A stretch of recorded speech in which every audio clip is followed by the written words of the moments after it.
दमोह नगर पालिका की बैठक में हमेशा ही हंगामा होता था। परिषद की बैठक कभी भी शांतिपूर्ण तरीके से संपन्न नहीं हुई, लेकिन आज काफी अनुशासन के साथ ये बैठक प्रारंभ हुई। नगर पालिका सीएमओ एक के बाद एक प्रस्ताव पढ़ते चले जा रहे थे और उन्हें पास भी करते जा रहे थे। 3 प्रस्तावों पर असहमति बनी है, जबकि शेष प्रस्तावों को पास कर दिया गया है। इस बार ऐसा लगा जैसे पार्षद विशेष रूप से यहाँ अनुशासन के पाठ पढ़ने के साथ इस बैठक में पधारे हैं। किसी भी के द्वारा भी कोई विवाद नहीं किया गया, न ही कोई विशेष हंगामा किया गया। कुछ पार्षद ऐसे थे जिनके द्वारा अपने वार्ड की जल समस्या, सफाई समस्या को उठाया गया, लेकिन शेष पार्षदों के द्वारा आज कुछ विशेष नहीं कहा गया। कुछ तो बोले ही नहीं कि उनके वार्ड में कोई समस्या। इस संबंध में ये विषय रखा गया है कि जो उसका मूल स्वरूप है उसको परिवर्तित किए बिना उसमें विकास कार्य कराया जाए। इस बात का विशेष ध्यान रखा जाए कि किसी बना दें।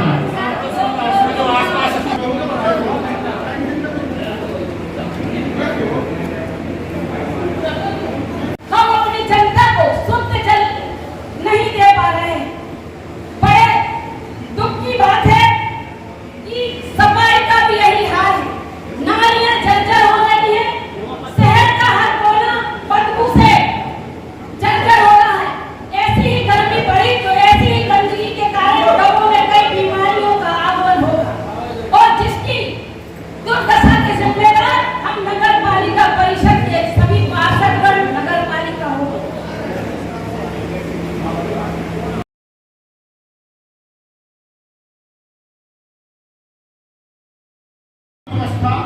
अध्यक्ष महोदय की सीएमओ साहब प्रभारी है, उनसे निवेदन कराएं। इस संबंध में अवगत कराना चाहता हूँ कि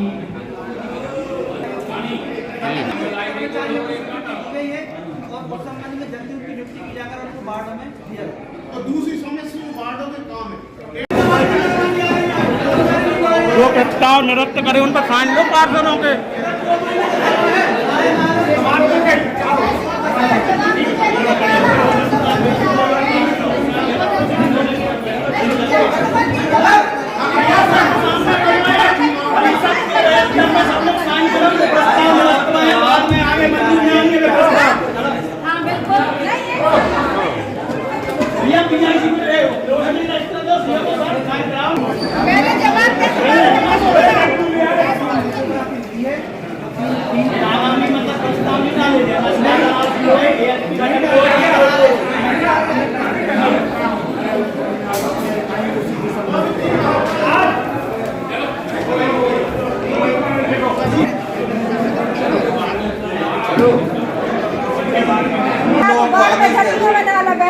पानी की समस्या के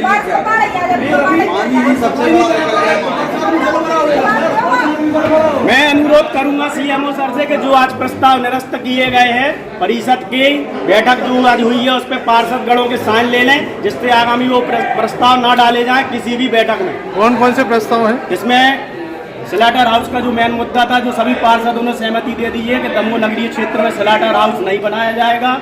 डोर टू डोर कलेक्शन जो कचरा के लिए एक प्राइवेट कंपनी को अधिकृत किया जा रहा था, वो प्रस्ताव निरस्त किया गया है परिषद में। तीसरा प्रस्ताव जो निरस्त किया गया है, एएचपी घटक मकान निर्माण कार्य जो नए दमोह में बनाए जा रहे थे, ठेकेदार ने गुणवत्ता से काम नहीं किया और अब प्रेशर बना के अपना पेमेंट ले रहा है रिश्वत और देकर। तो इस मिली भगत के लिए मैं चाहता हूँ परिषद ने आज प्रस्ताव डाला है कि इसको ठेकेदार को निरस्त किया जाए और 2000 नए एएचपी मकान जो बनने हैं वो नए टेंडर जारी करके बनाए जाएंगे दमोह की जनता के लिए। बताएं क्या समस्या है? बाकी सभी विषय के बारे में हमारे मोहन भाई ने आपको अवगत कराया होगा। एक मुख्य जो हमारा विषय था स्लाटर हाउस, उसको सभी पार्षदगणों ने मिलकर निरस्त कराया है। और हमारे वार्ड में जैसे पानी, सफाई और पानी की एक अतिरिक्त टंकी बनवाने की जो मांग थी, उसको लेकर हमने अपने वार्ड की तरफ से ये मांग रखी है। हमारे वार्ड में 4 सफाई कर्मचारी बढ़ाए जाएँ, तो पानी की जो सप्लाई में समस्या आ रही है उसके लिए सप्लाई सिंगल लाइन से सप्लाई दी जाए, उसके बाद बैकअप सप्लाई भी 3 घंटे दी जाए।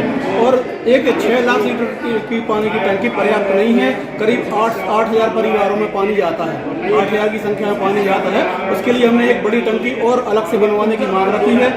इन 3 विषयों पे हमने बात की थी, एवं नई पानी की टंकी। है फिर बारिश होगी तो क्या नाव चलेगी? सालों से एक ऐसा नाला बह रहा है जिसके कारण मैं सीएमओ सर को कई बार इस विषय में आवेदन दे चुकी हूँ कि 2 सालों से आवेदन अभी तक से वो आवेदन ही जा रहे हैं, लेकिन जवाब कोई नहीं मिल रहा नगर पालिका से। ना तो ये राजेंद्र सर दे रहे हैं जवाब, ना ही शर्मा जी कुछ जवाब देकर गए हैं। मेरा सर से ये निवेदन है कि वो नाले को बड़े नाले से कन्वर्ट कर दिया जाए ताकि मेरे बाढ़ में पानी भरने से बचे।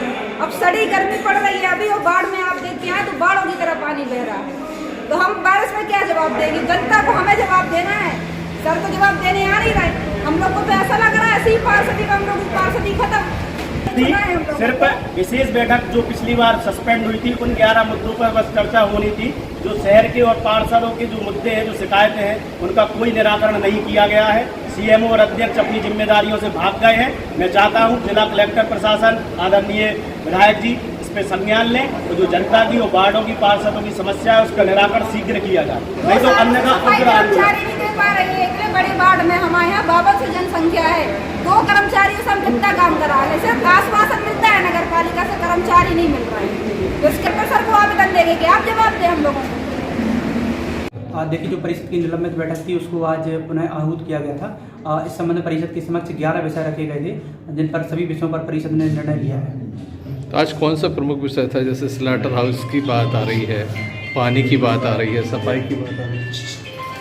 देखिए, इसमें कुल 11 विषय थे, जिनमें से 3 विषयों पर परिषद द्वारा निरस्त किया गया है और बाकी विषयों पर परिषद द्वारा सहमति दी गई है। जिसमें से एक प्रधानमंत्री आवास योजना AHP घटक के संबंध में परिषद ने निर्णय लिया है कि जो पुरानी फर्म है उसको उसकी निविदा को निरस्त करके नई निविदा जारी की जाए और जो भवन वहाँ पर निर्मित हो चुके हैं उनको ऑक्शन प्रणाली के माध्यम से ऑक्शन किया जाए और उसका कार्य अधोसंरचना के विकास के लिए उसके लिए नई निविदा जारी की जाए। और एक जो विषय परिषद ने निरस्त किया है वो डोर टू डोर कचरा संग्रहण के लिए नगरपालिका द्वारा 4 करोड़ 82 लाख रुपए की राशि की बात कही गई थी। इस संबंध में टेंडर जारी करना था, लेकिन इस पर परिषद ने सहमति नहीं दी है। इसके अतिरिक्त माननीय उच्च न्यायालय में जो दायर याचिका है मुस्लिम कुरैशी विरुद्ध मध्य प्रदेश शासन में जो आदेश पारित हुआ है माननीय उच्च न्यायालय में, उसके निर्णय की सूचना परिषद को दी गई। उसमें परिषद ने निर्णय लिया है कि नगरीय क्षेत्र अंतर्गत पशुवधशालाएं खोलने पर परिषद ने निषिद्ध किया है और उसको निरस्त करने का निर्णय लिया है। शहर में पानी की समस्या है, पीछे जनसंख्या आधी रात तक आंदोलन हो रहे हैं, क्या कर रही है नगर पालिका? आपने क्या किया? हम देखिए, इस संबंध में परिषद में विषय रखा गया था और वहाँ पर 2 नई टंकियाँ नया बाजार 4 और बजरिया वार्ड क्रमांक 5 में 2 नई टंकियाँ बनाने का प्रस्ताव रखा गया है। तो अभी जहाँ पानी की नहीं है तो क्या टंकियाँ बनने का इंतजार करेंगे या पानी की सप्लाई करेंगे? पानी की समस्या है, वहाँ पर टैंकरों की सहमति बनी है कि टैंकर के माध्यम से जहाँ पर अधिक समस्या है वहाँ पर टैंकरों के माध्यम से जल सप्लाई की जाए। और इसके अतिरिक्त कलेक्टर महोदय की अध्यक्षता में और बाल मैनों की बैठक ली गई है, उस संबंध में निर्णय हुए हैं। अभी फिलहाल पानी की समस्या जो मेन रूप से देखा जाता है कि पिछले 2 दिन के अंतराल पर जुझारघाट की विद्युत सप्लाई 24 घंटे बाधित रही। 24 घंटे जुझारघाट से पानी नहीं आ सका।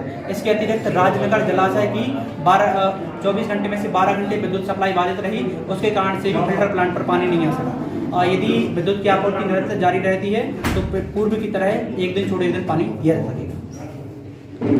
टैंकर कब से चलना प्रारंभ करा देंगे आप?